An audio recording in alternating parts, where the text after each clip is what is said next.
For decades, we've all kind of been told this comforting little story, right? That a little bit of alcohol, it's actually good for you. It's a belief a lot of us share. But what if that whole story is just a myth? Today, we're going to put that idea under the microscope and find out what the science really has to say about our daily drink. I mean, this is the big question, isn't it? That one glass of wine you have with dinner, or maybe that beer after a long day at work. We've heard for years that it might be the secret to a long life. But what if it's way more complicated than that? Let's see what the latest science has to say. So to figure out where we are now, we have to go back in time a bit, to where this whole idea even came from. And the story is really built on two super powerful, really popular concepts, something called the J-curve and the famous French paradox. Okay, so check this out. This chart right here basically became the poster child for the whole idea. This is the famous J-curve. And the logic, well, it seemed pretty simple. Over on the left, you've got non-drinkers, and they have a certain level of risk. Way over on the right, heavy drinkers. Their risk is way, way higher. But right there in the dip of the J, that was the sweet spot.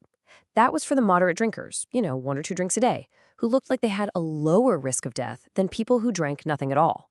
The message was huge. A little alcohol wasn't just fine. It was actually better for you than none. And then, boom, this idea just exploded into pop culture back in the early 90s. The TV show 60 Minutes asked this really simple question.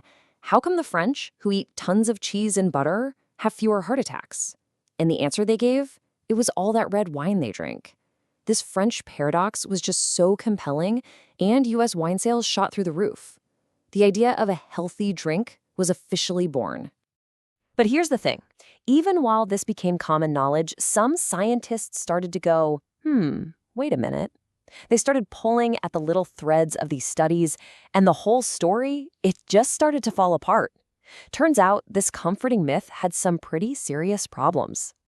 The first huge flaw was something they called the sick quitter phenomenon. Now, just think about it for a second. Who are the people in the non-drinker group in these studies? It wasn't just folks who never had a drink in their life. Nope. It also included people who used to drink a lot but had to stop. And why did they stop? Often, it's because they were already getting sick. So when you lump these unhealthy former drinkers in with people who've been sober their whole lives, it makes the entire non-drinker group look artificially unhealthy. And the second big problem was just a classic case of mixing things up. Was it really the alcohol that made moderate drinkers healthier, or was it everything else about their lives? I mean, think about it. People who drink moderately also tend to be the kind of people who exercise more, eat better, have a bit more money, and get better health care. The alcohol might have had nothing to do with it. It could have just been a coincidence, a sign of an all-around healthier lifestyle. And this really lays it out perfectly. The abstainer group on the left, from all those old studies, is a total mess. It's got people who were already sick and had to stop drinking. But when you compare them to the group on the right, people who truly never drank alcohol in their lives, the whole picture changes. As soon as scientists made that clean comparison, that beautiful J-curve, it just flattened right out. And the so-called health benefit of moderate drinking just vanished. So, the old studies were clearly flawed. The best way to get an answer would be some kind of huge, long-term experiment, but you can't exactly force a group of people to drink alcohol for decades just to see what happens, right? It's totally unethical. So scientists needed a new, really clever way to get around all these problems, and they found it inside our own DNA. It's called Mendelian randomization. Yeah, I know it sounds super complicated, but the idea behind it is actually genius. It's basically nature's own clinical trial. See, when we're born, we all get a totally random mix of genes from our parents. It's like a coin flip, and some of those genes can actually influence our behaviors, like how much alcohol we're likely to drink. And because those genes are random, they have nothing to do with how rich you are or if you go to the gym. It's a perfect natural experiment. So here's how it works, broken down. First, scientists find genes that naturally make some people drink less. A great example is the flushing gene, common in people of East Asian descent, that makes drinking feel pretty unpleasant. Since that gene is handed out randomly at birth, you can just compare the health of people who have the drink less gene to those who don't. And the result was a bombshell. People who were genetically predisposed to drink less consistently had better heart health. The J-curve was gone, for good. So this new, way more powerful genetic research, plus a fresh look at all the old flawed studies, has led to a massive shift in the scientific world. I mean, a complete 180. There's now a really clear consensus from the world's biggest health organizations.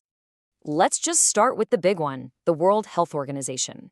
This statement is from 2023. It could not be more direct. No safe amount.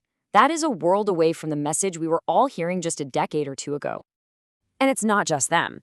The US CDC says the exact same thing. They flat out state that even moderate drinking may actually increase your risk compared to not drinking at all. They're basically saying that the old studies were wrong and that alcohol is linked to a higher risk of things like cancer and heart disease. And just to really drive the point home, here's Dr. Randall Stafford from Stanford Medicine.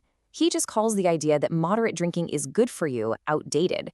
The message from the people who really know their stuff is now crystal clear. That whole idea of a health benefit, it's gone. It's evaporated. Okay, so we get it. The benefit is a myth. But what about the risk? If there's no safe amount, does that mean one single drink is going to put you in massive danger? Probably not. Let's try to put these numbers into some real-world perspective. Right. Let's actually talk about the real-world risk here. And it kind of boils down to this one number, 5. So what on earth does 5 mean for somebody who's just having, say, one drink a day? A huge global study put it like this. Imagine you have a group of 100,000 people who don't drink. In a year, about 914 of them will develop some kind of alcohol-related illness. That's our baseline. Now take that same group of 100,000 people, but have them drink one drink a day. That number goes up from 914 to 919. And that's our number, 5 extra cases. So the big takeaway is, yes, the risk is absolutely real, but at low levels of drinking, the extra risk is pretty small. All right, so let's just do a super quick recap of everything we've gone over. That old J-curve idea, it was basically a mirage, created by bad science that didn't account for things like sick quitters. New genetic research has made it clear there's no real health benefit to drinking. The global consensus now is that no amount is technically safe, but, and this is important, the actual increased risk from having just one drink a day is pretty small. And that really leaves us with one final question, and it's a personal one. The science is no longer about finding some magic health benefit. It's just about understanding risk. We all take small risks every single day, right? From driving a car to just walking outside. So knowing that the only truly risk-free amount of alcohol is 0, the choice isn't about health anymore. It's about you. It's about how you personally weigh a small but real health risk against all the pleasure, the tradition, and the social connection that having a drink might bring to your life. And that is a calculation that only you can make.